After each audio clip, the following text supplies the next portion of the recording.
Dati, sikreto nila to. Ngayon, hindi na. Papakita ko sa inyo kung bakit.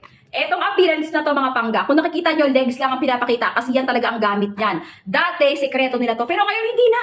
Kasi alam na natin ang secret, tapos i-share ko pa sa inyo. Oh, ayan ang pinaka appearance ng lagayan na yan, discounted yan. Ano ba kasi to? Eto mga pangga ko, kung normally, meron tayong mga foundation sa mga mukha natin, di ba, nilalagyan din ng foundation para maging glow, flesh, maging glow at fresh.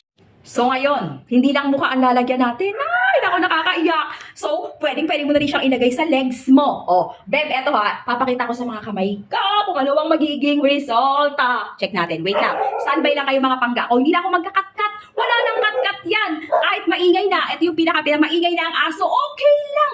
Wala nang cut-cut yan. Ipapakita ko ang appearance sa inyo.